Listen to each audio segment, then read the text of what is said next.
And welcome to another blockbuster edition of Life Without Sports. It's a Tuesday, it feels like a Wednesday, it feels like a Thursday and a Friday. Feels like a day that ends in Y. Yes, it does. We love that, Mikey. That's the way we start every show, because every day is a day of Life Without Sports. And that scream of jubilation that you may have heard a couple hours ago is one Ben and Nick Mita-Perel, all the way from Framingham, Massachusetts, after they learned that there would be no school in the Commonwealth for the rest of the year. Wow. That's exhilaration, crazy. Mike. Just like you on prom night. Yeah. I think that was more my dates were happy that prom night was over. We have not, here in North Carolina, we have not received that word yet. We still, obviously, the same in Massachusetts, we still have distance learning going on. In fact, I was hoping that the Wi-Fi was going to hold up here because my son had a Zoom meeting with his English class. So, oh boy! See, that's always precarious. It's like those meetings can go either way. I think once they're on Zoom. Yeah. Oh man.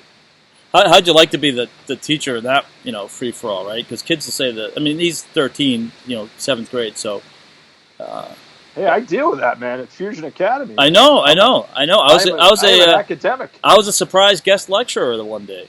Yes, you were. The kids actually were the 6th and 7th graders were very engaged with you. Yeah, it was good. I was actually surprised. Yours truly.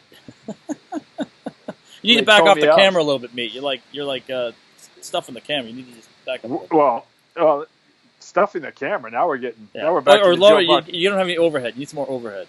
Now we're back to the Joe Buck porn days. Oh my God! No, you didn't get any offers, did you?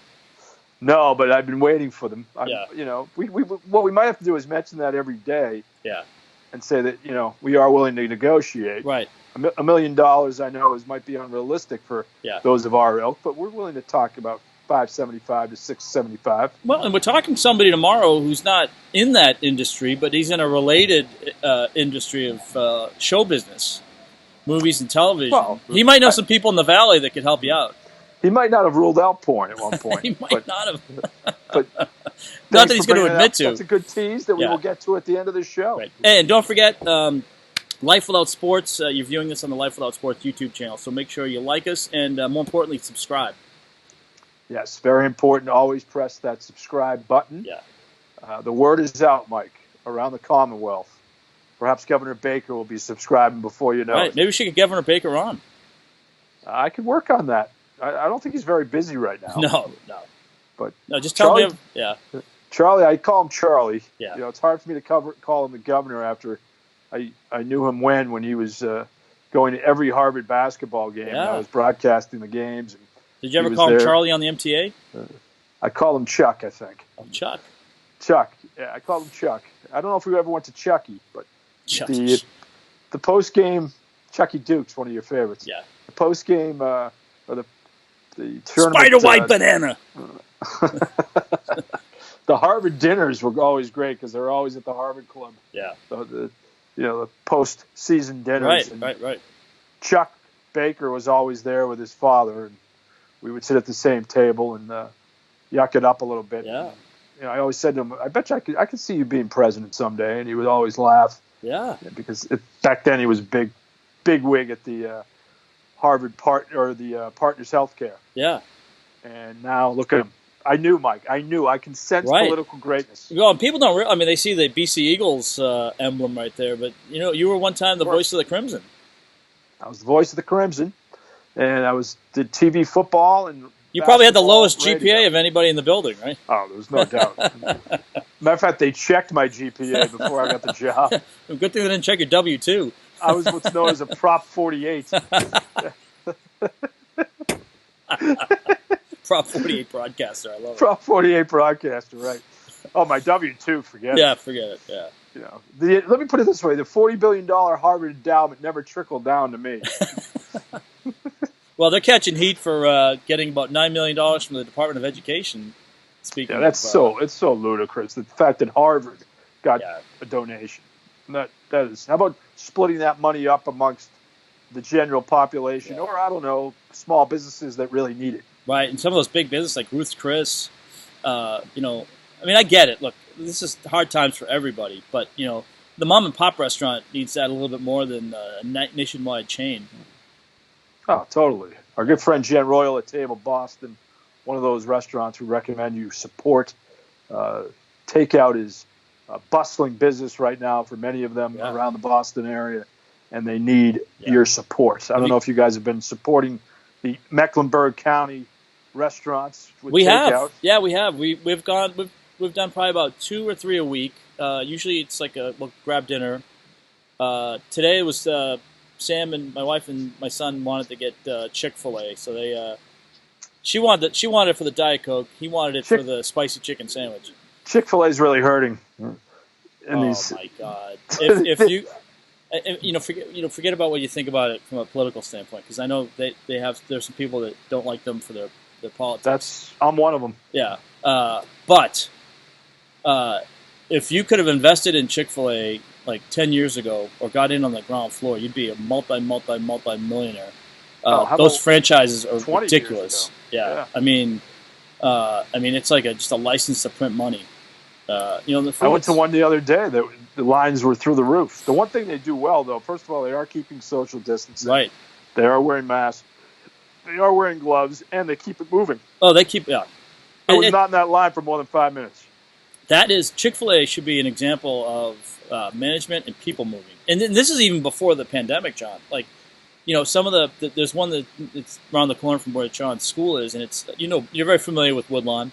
And, that used to be my Chick-fil-A of choice. I know. I think there's a plaque that says that too. John Meterpearl ate a chicken sandwich here. But the drive-through can get kind of hairy, and then it spills out onto Woodlawn, the road. And so now they have tents and they have people with tablets, and they're just like, you're getting in and out of there in less than. It's almost like getting into the pits in NASCAR. I mean, it's like, they're changing your tires, they're putting some gas in, they give you a sandwich and get you on your way in 13 seconds. And you got a lube job with it, Used to be a good gas man. That's another story for another day, I think. That's another story for Joe Buck. That might be a Joe Buck story, yeah. Yes, it could be. I like to see him integrate that into a video. Yeah. It's a well-oiled machine. Well-oiled machine. But no, yeah, we do like to... There's a barbecue place we went to last week. I got to go. My buddy D.D. Peckers, he does really good wings, good wing spot. I haven't done them yet, but we got to go and get some wings. Does Bubba's Barbecue still exist? Ooh, that's a great question. That was a longtime sponsor when John was on WFNZ, for years after that, when John left us and went back home. You abandoned us. Friday afternoon. I abandoned you. Now you sound like Mike Kellogg. I was a Friday afternoon staple on primetime. Where's my air conditioner, Troop? Oh, and that was a food dump. I mean, they would bring like trays of pulled pork. I mean, it was great. Beans. I remember coming home coleslaw, eating it all weekend. And obviously down here, sweet tea is just a totally different concoction than what tea is up in the Northeast. But the sweet tea was. I mean, if you like sugar and you like sugar in your tea, then sweet tea was for you. Yeah, it was safe to say this was that was one of my favorites. I know you're stunned by that. Yeah, it was. Yeah, I always look forward to Bubba's Barbecue. Yeah, that was a good time on a Friday. And Mike, today I look at the NewYorkPost.com as I always do because it's one of the best newspaper websites in the country, and I was stunned by this revelation. J-Lo and A-Rod are in negotiations to buy the New York Mets. And they are, not, I wouldn't say fully down the road, but at least they have opened the door. Right. Imagine the implications there if J-Lo and A-Rod can pull that off. Well, it's funny, right? Because Michael Jordan kind of opened that door with buying the then Bobcats and now the Hornets. And, you have Jeter now, of course, with the Marlins. And even if you want to go into the MLS world, David Beckham. Bend it like Beckham. So, that just tells you the amount of dollars that these guys are making, and they're investing well. And, of course, you put a power couple together like J-Lo and A-Rod. I think it's interesting. I mean, can they do any worse than the Wilbons? I mean, No, I think the Wilpons were clearly crushed by the Madoff scandal. Yeah. And since then, it's been downhill. Right.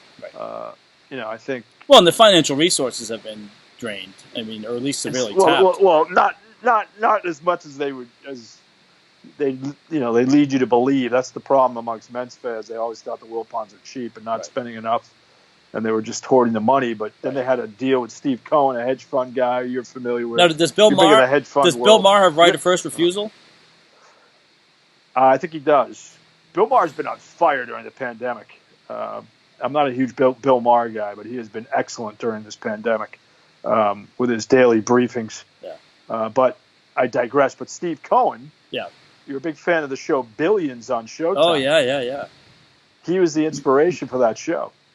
Really? And he almost bought the Mets. He had a deal in place to buy the Mets for $2.6 billion. Yeah. That's billion with a B. Billion with a B, yeah. And that deal fell through. Wow. Last month or 2 months ago, and now the team is worth $1.6 billion.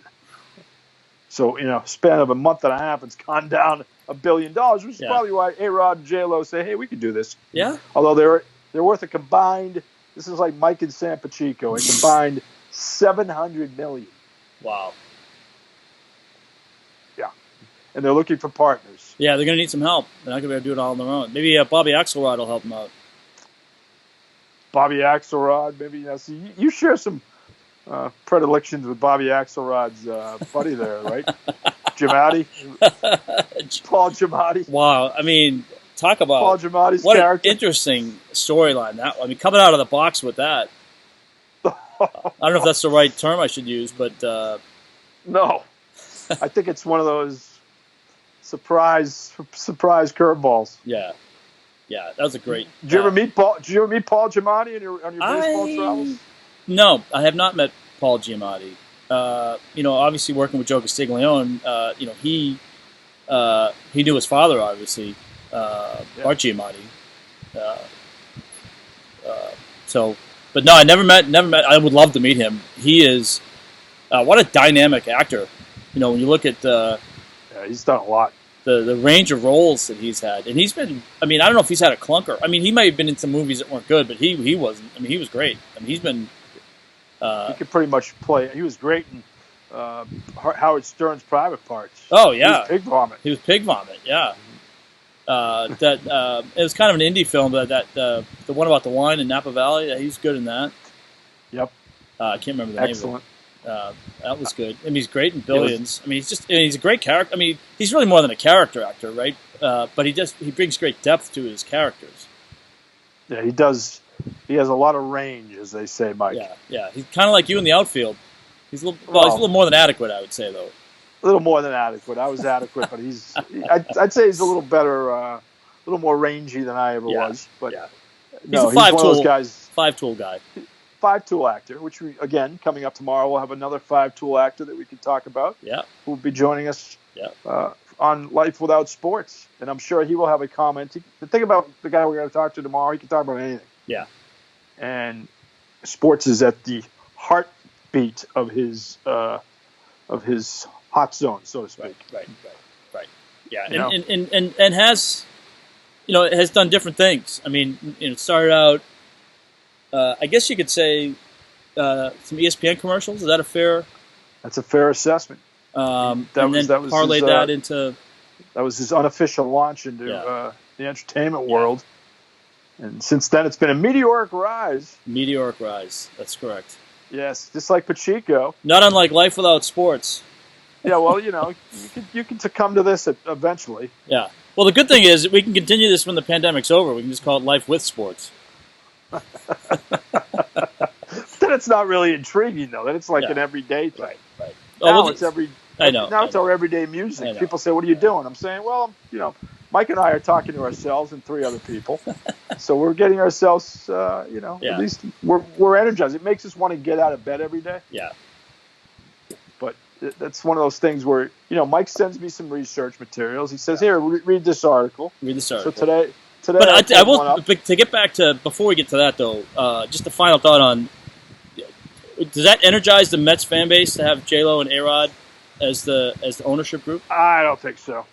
I don't think so. I think anything A-Rod related, people are kind of A-Rodded out. Yeah. Um, He's been, maybe. hasn't TV kind of helped rehabilitate his image a little bit? I mean, I think he's done a pretty good job as an analyst. I think he's done a really good job rehabbing his image. There's no doubt about that. Yeah. For someone who was universally loathed, right? 5 years ago, especially with Red the Sox, Yankee fans never took to him. No, but he was always like the antithesis of what it was supposed to be. The Yankee way. For right or wrong, I'm not saying that's the right, but that was always to me, talking to Yankees fans, the ones that didn't really gel toward him, they just didn't.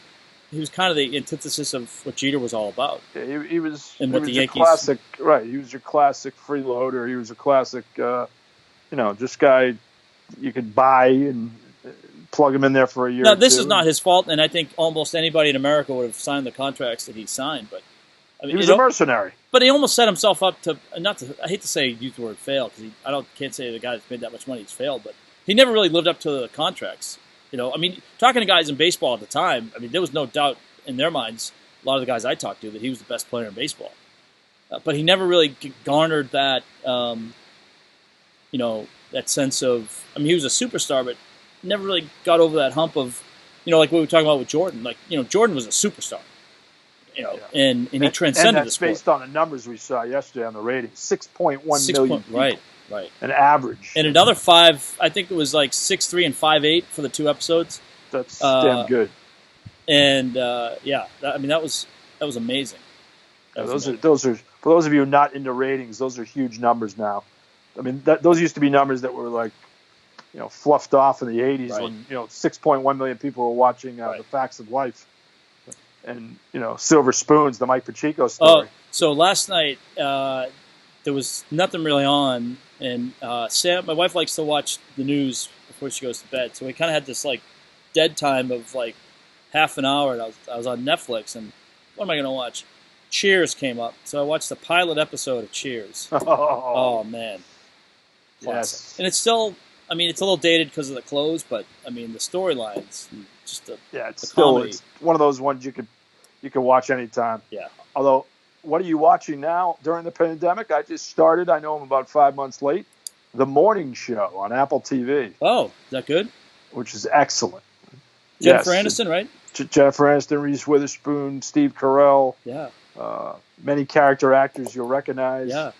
Apple TV might be the one streaming thing we don't have. I mean, we have I think we got Hulu and Netflix and Prime. Well, now you probably have everyone. You probably have Al Jazeera going.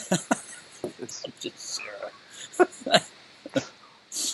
Which I believe is available in the Charlotte area. I don't know if it's allowed in Charlotte, but maybe not. But I'm sure you have everything going down. Is Al Jazeera even still around? Oh yeah. Okay. And not that I know, but Quibi is another one that I just. Quibi is one of your. Now Quibi is interesting because Quibi is like they're like vignettes. Like, I mean, they're shows, but they're not like 30-minute episodes. They come in like 15-minute. Right? It's an excellent show with Chris Hemsworth that I highly recommend on Quibi. And the other guy that was in that other guy. The other guy, I know him. The other guy, you know the other guy? The other guy's been in a bunch of stuff. I'm forgetting his name. Ben would kill me right now. Ben Meda-Pearl. But where's Ben? Ben out riding a scooter? What's he doing? No, Ben's probably playing Fortnite right now. His eyes are turning into Fortnite. It's like I look at him, I'm like, boy, that looks like a video game. Are kids still playing Fortnite? Is that still a thing? My kids do. Yeah. John hasn't played it in a long time. Once in a while, they'll throw in some other ones in there, but it's usually Fortnite, usually screaming at the TV. Yeah. Like you and I used to scream when the Patriots fumbled. This is them. This is them with Fortnite. Oh, classic. I knew what I had to ask you about. Yeah. Last night, I'm watching the 1989 draft. Okay. Why, I have no idea. On ESPN2, I flipped around.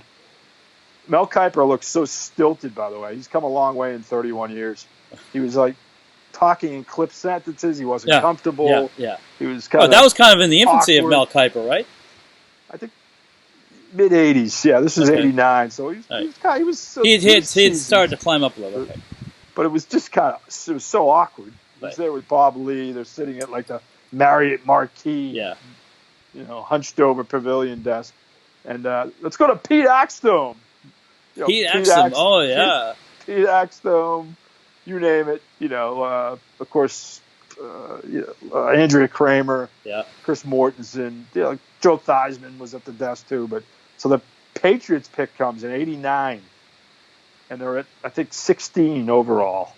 Seahawks picked in front of them, and still on the board, Andre Rison and Hartley Dykes. Hartley Dykes. And they went with frickin' Hartley Dykes. Hartley Dykes over Andre Rison. Dick Steinberg, the late, great Dick Steinberg, the Patriots GM. Yeah. Who had a pretty good run, actually. Yeah. Picks Heartless Dykes, as we call them in New England. Dykes. Yeah. He had one good year. Might have been his rookie year. Yeah. And that was it. Boy, those were some lean years. I remember my senior year in college, we went down to old Foxborough Stadium, and I think we got paid like $5. I don't even know if we paid money to get in. It was like the last game of the year. Yeah, they might have. Remember the aluminum bleachers?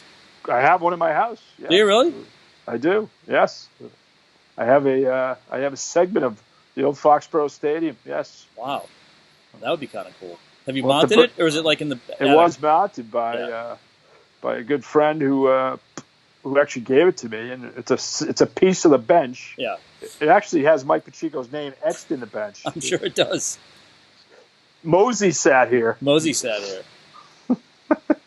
Yeah, no, those benches were so uncomfortable. Oh man, that was such an uncomfortable place to watch the game. You talked about yesterday that you were at Game 2 of the. It was the first round of the playoffs, Celtics and Bulls. Jordan and Jordan's 63-point game. We do have the answer of where he played golf, but get you. Framingham Country Club. I saw that article in the Globe today. Yeah. Framingham Country Club. Yeah. Yes, one of your favorite tracks. I never played there. It's very hilly. Very hilly. Well, it's, what courses in Massachusetts aren't hilly? They'd call you the mountain lion after you're around. Mountain lion. That's awesome. You might lose. My guess would be the over-under of lost balls for you and I would probably be 20. I'd take the over. Yeah.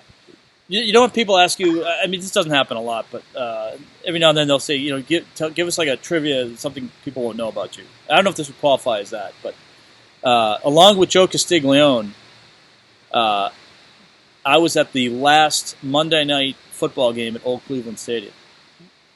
Oof. That's a good one. We were in Cleveland for the first round of the playoffs in '95. Indians hosting the Red Sox. And, that's a good one. And Joe got us. Vinny Testaverde, the quarterback? I don't remember now. Probably. No, it was probably Kozar. Might have been Kozar. Yeah. And I think actually Joe picked up the bill on that. Or we might have got because wow. Yeah. Oh. Yeah, I might have had to show my Merrimack College student ID to get the student discount, but. Did Jack Corrigan leave you tickets, or? I don't remember. I think it was the Bills and the. I'll have to look it up on. You remember Jack Corrigan? I remember that name. Yeah. I think he's still voice of the Cleveland Indians. Yeah, I think we got. Well, no, and Joe was actually a local celebrity, so I don't think he did pay for tickets. I think somebody gave us tickets. Of course not. Casey Coleman left him tickets. Yeah, because Joe was. Actually, I ran into somebody that actually remembered seeing Joe on TV back. I mean, that was a long time ago. That was like 1981. Yeah, those are the Andre Thornton years. Yeah. The lean years in Cleveland. There were many of them. Now, this was well after that, but it always amused me because we went to Cleveland a couple times, and we of course played at Jacobs, well, not Progressive Field, at Jacobs Field. But we stayed in a hotel. It wasn't that far from Cleveland Stadium, so I would kind of go run around the stadium, and I would always think about Mistake by the Lake. Oil Can Boyd. That was. Well, no. That's what happens when they build a stadium by the ocean. Yeah. Mistake by the Lake was, I think, a Cleveland columnist. Yeah.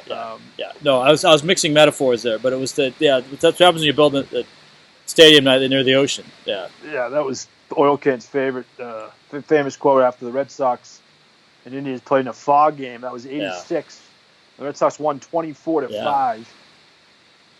I still remember the score, Mike. They couldn't see any ball that was hit. Oof. Not one. Yeah. It was like you playing softball in quad. Merrimack. Yeah, something like that. Shielding your eyes. Yeah. From the sun. You were an outstanding softball player in your youth. Hey, now I will say this: I was on the intramural champion my senior year, the co-ed intramural softball team.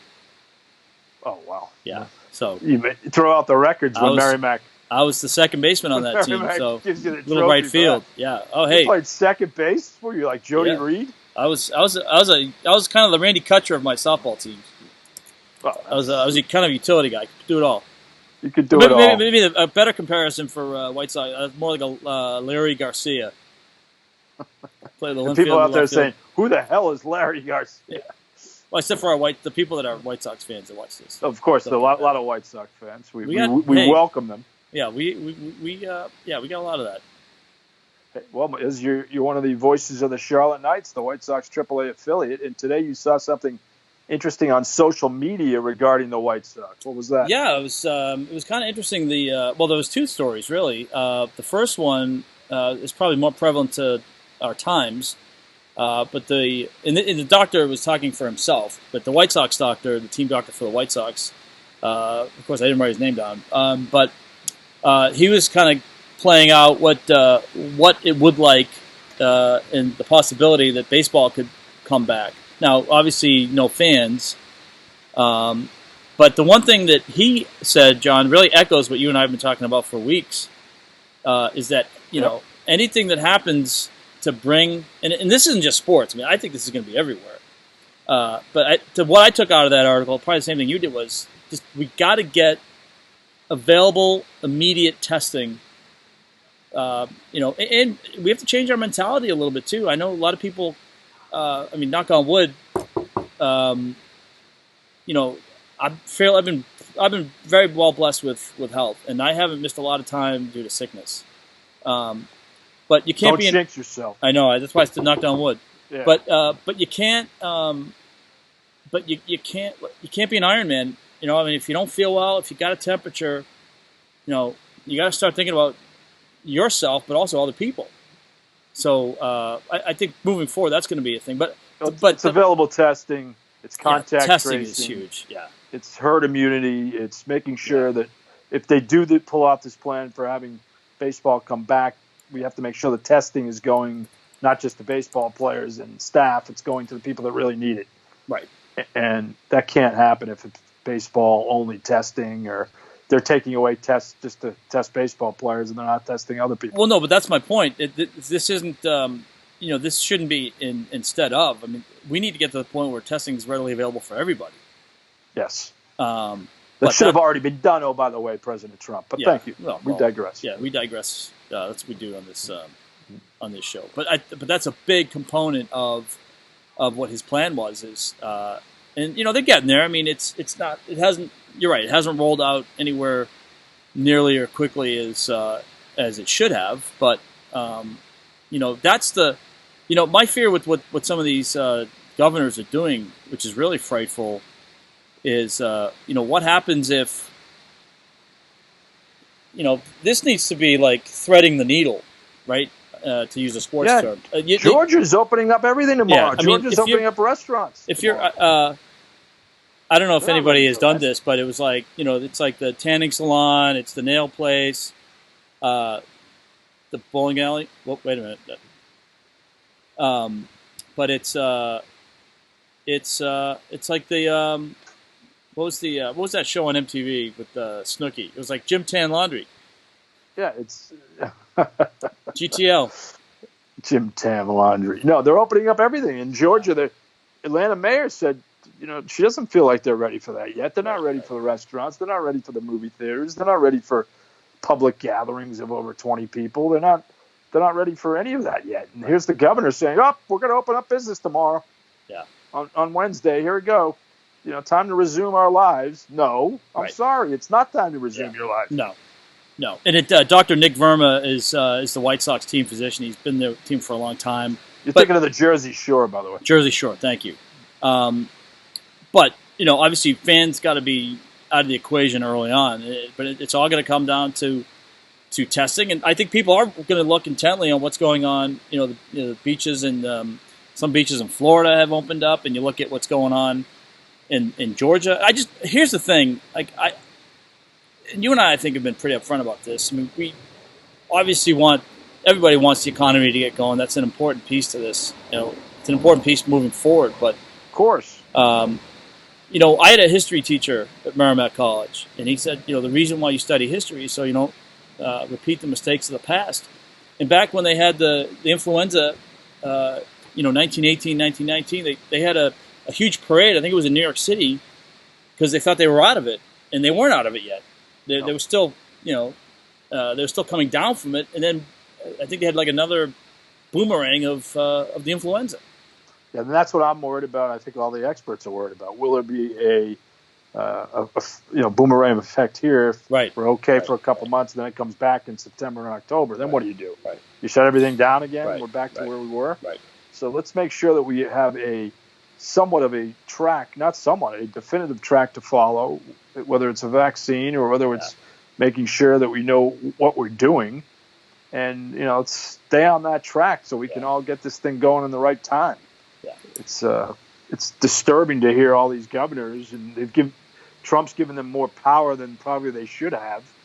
But part of the reason to make these decisions, they have to, because there's no federal government to guide them. Right. Well, and the other issue is you have, in some cases, states bidding against each other, and it's interesting. And I'm not an economist. I mean, I was a political science major, but come on, I find that hard to believe. But it is interesting. You're not an economist? I'm not an economist, and I did not stay at a Holiday Inn Express last night, so I can't even claim to be an expert at that. I stayed at my house. I stayed at the Pacheco residence. You have been, once, and yes, that makes you an economist. That makes right that makes you an economist. Yeah, but it's this has really become a model of, and it's really, people are going to say it's a free market system, but I've seen reports, if true, that the White House has told states to go out and get their own deals, and then they're like blocking the shipments and taking them for themselves.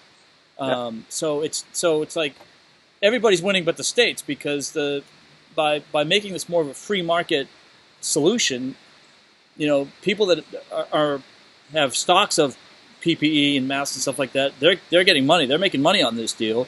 Federal government's claiming all that stuff, and the states who pay for it are holding the bag. And then we got people getting kicked out of public parks, like Tom Brady. Oh my gosh! Tampa. Yeah, he goes to work out at a park in Tampa, and they kick him out. How about all the memes coming out of that? Like, people are like, "Man, that wouldn't happen in New England." Tom Brady trying to break the law.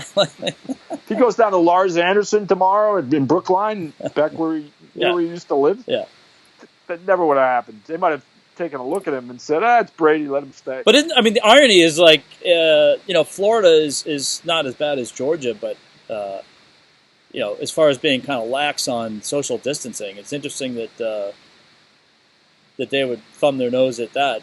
I mean, it's smart that they did from an authority standpoint. I'm glad they did, but it kind of goes against the typecast of what you think of what's going on in Florida.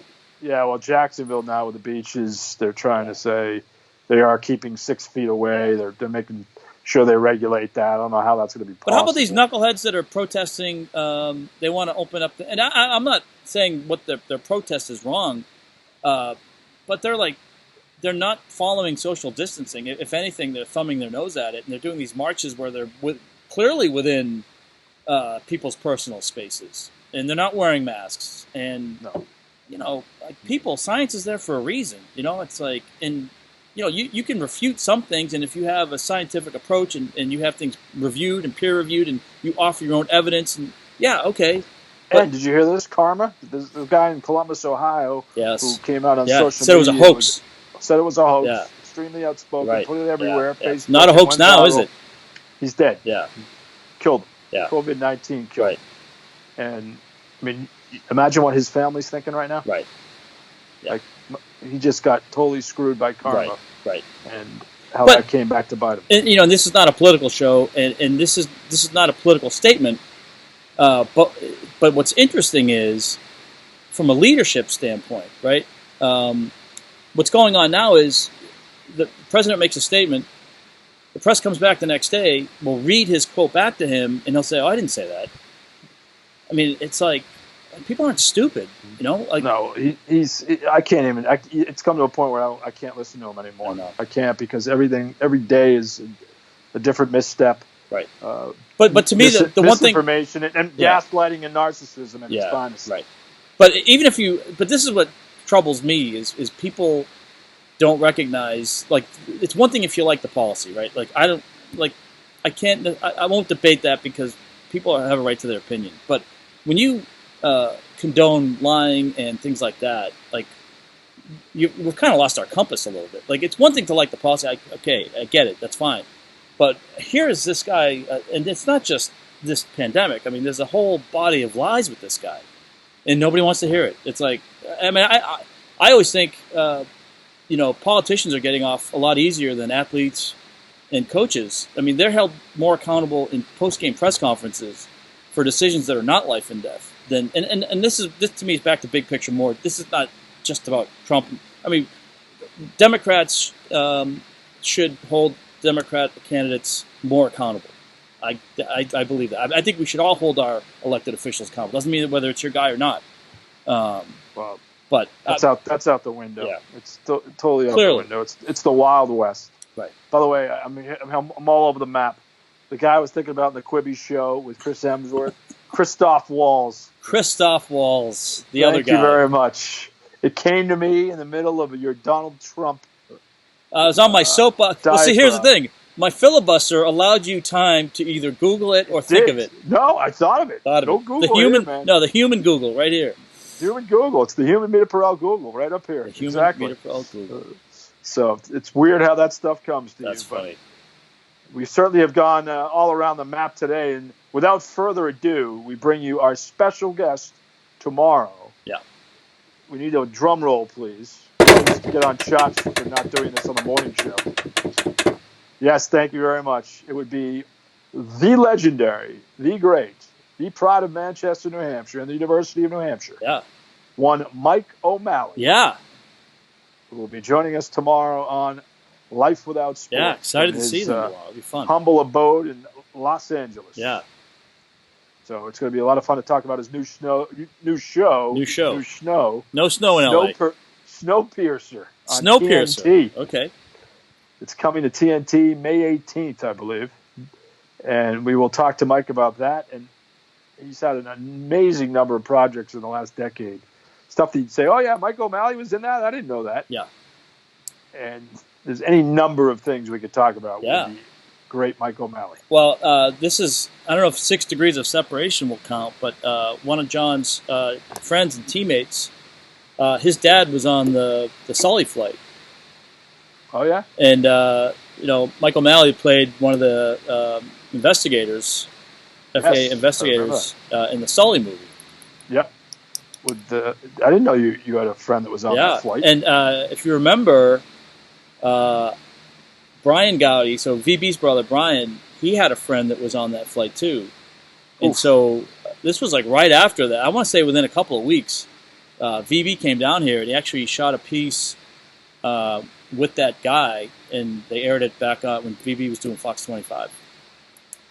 That's when VB was a household name. Not that he isn't now still a household name. No, now he's just he's a star of screen, stage, and radio.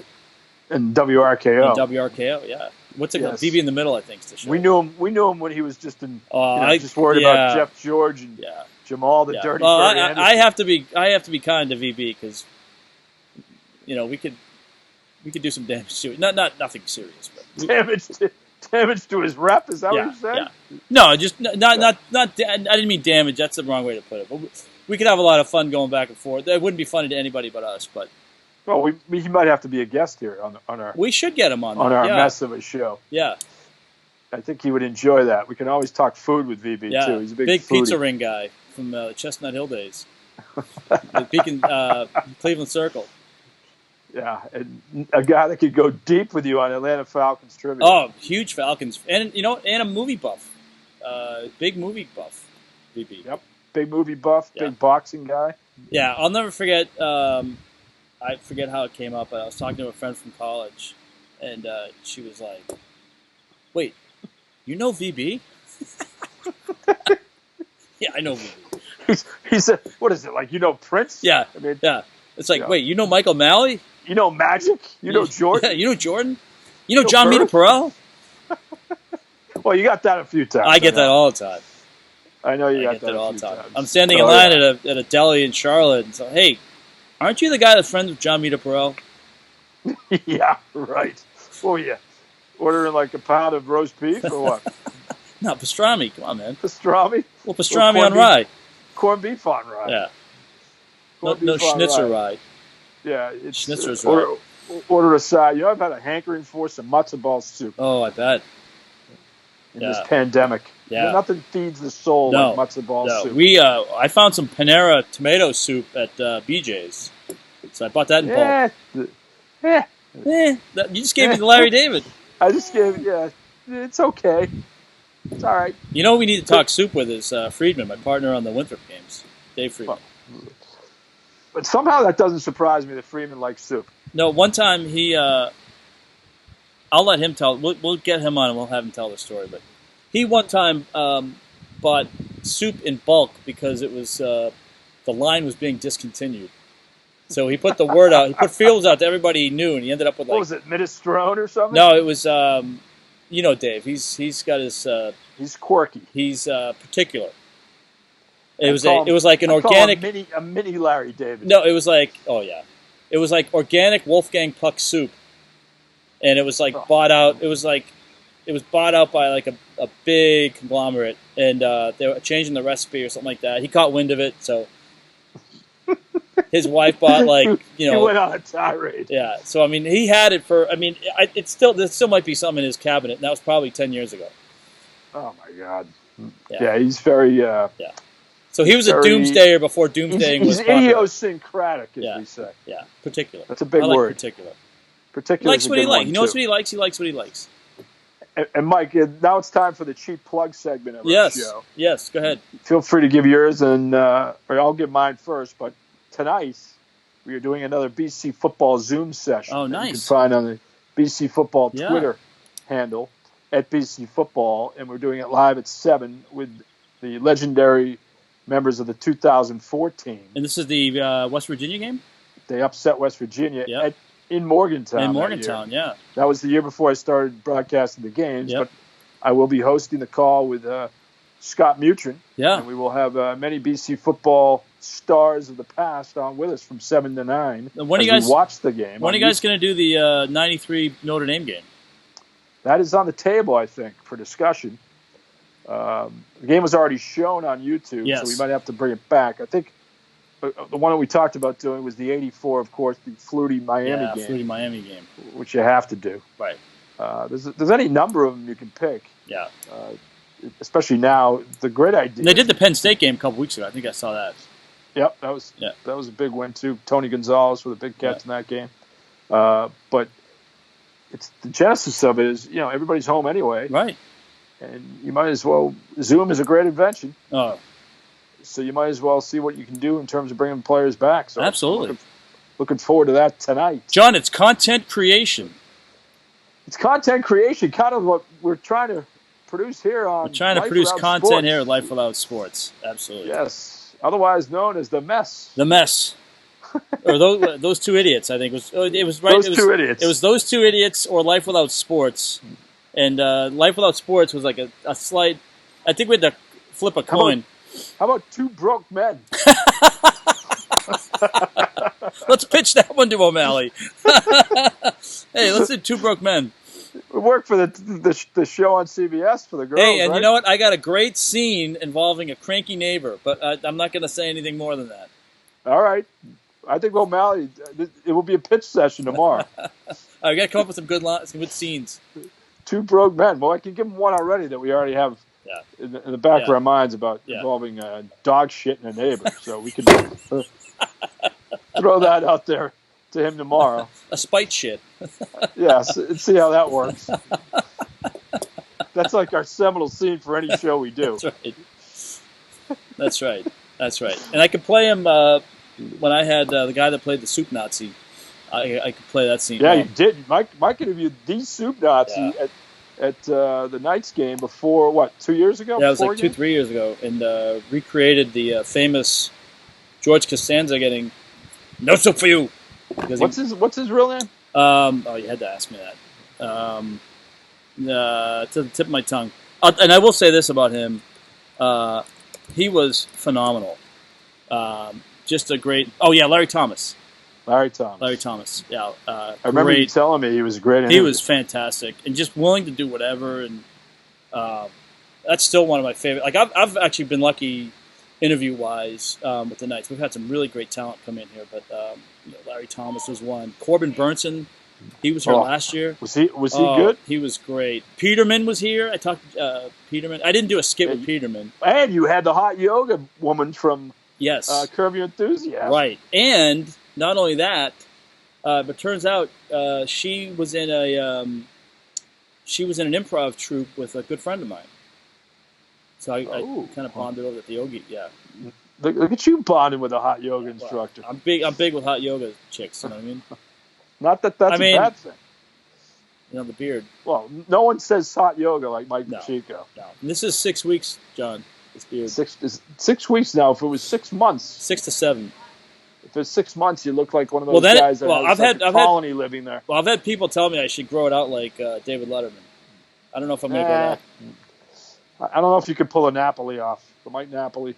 Mike Napoli? Yeah. Give yourself another couple months. It's more like a Ryan Khalil for Panther fans. Ryan Khalil. Some of those guys had, You random centers for 300, please, Alex. Yeah. Which, by the way, our draft preview show.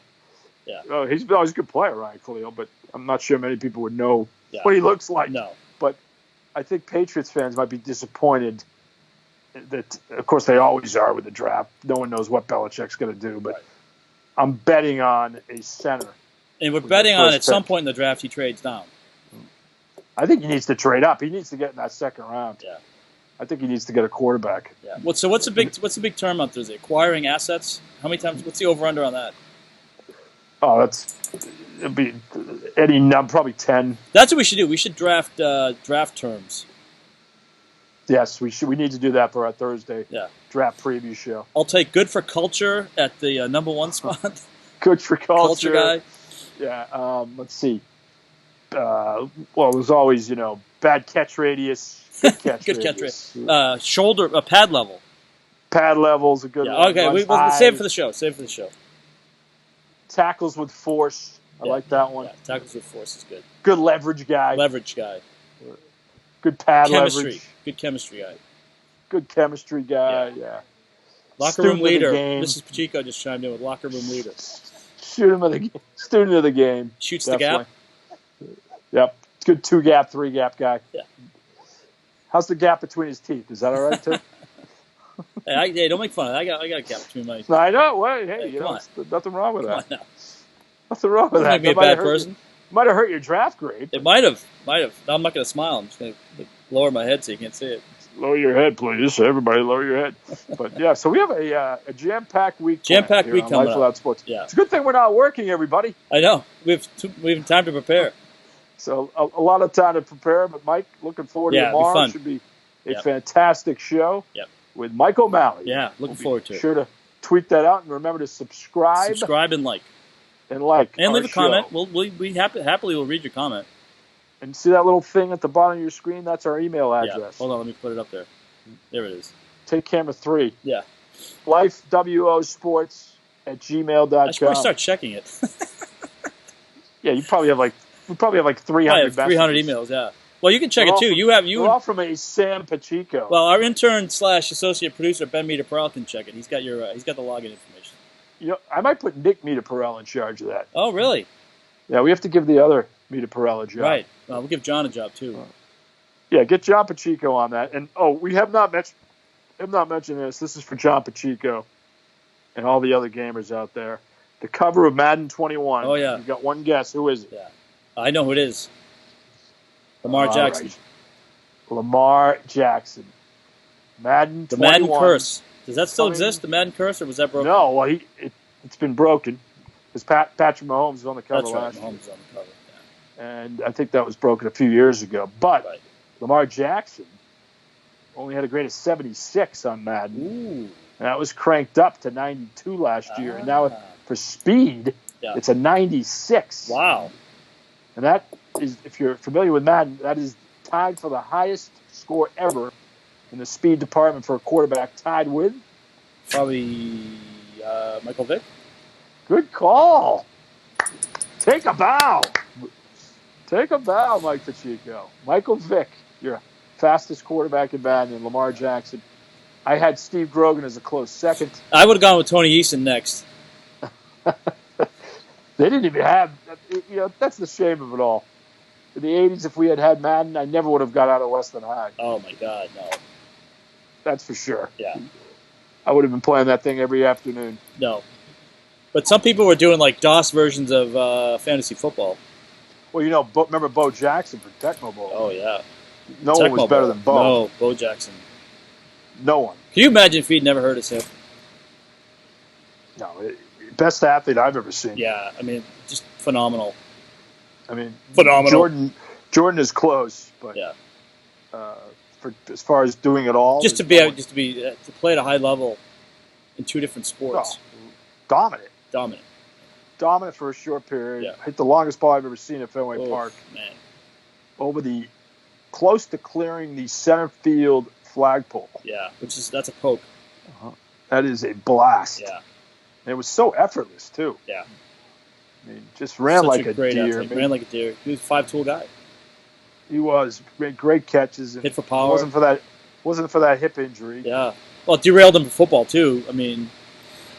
Oh, derailed him everywhere. Yeah. Now he's like a master, I think it's archery. Yeah, I think that's right. Yeah. I think he literally could be an Olympian. He can do anything. Yeah. But when you have an elite skill, you're good at a lot of things. Like Jordan was great at pool. Great pool player. In fact, one time he was playing pool with Ozzie Guillen. I think it was in spring training in that year. And Ozzie's father, for people who didn't know this, was like a shark in Venezuela. He's like a really good pool player.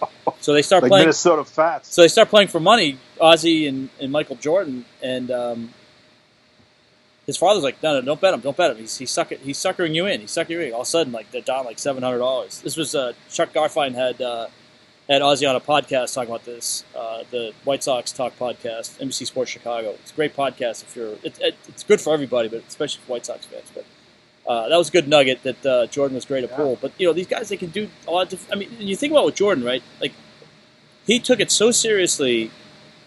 He went in the off season when he knew he wasn't going to play basketball, and he was hitting every day.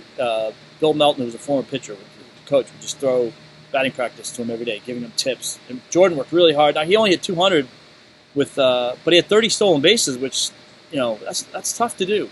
Like when you're and 51 RBI. And he had 51 RBI. Yeah, and he hit 250 in the Arizona Fall League that year, which and of course then they knew the lockout was coming, and he knew he was going back to basketball, so it was moot. But at 31 years old, he was competing. Right. No, he's getting better, and you're right. It's hand-eye coordination. They're just blessed with it. Yeah. It's as simple as that. Yeah. I mean, some of us have it. Yeah. Right. Some of us don't. Some of us are adequate. Some of us are better. Some of us can hit a golf ball like 175 yards into the dark, distant trees.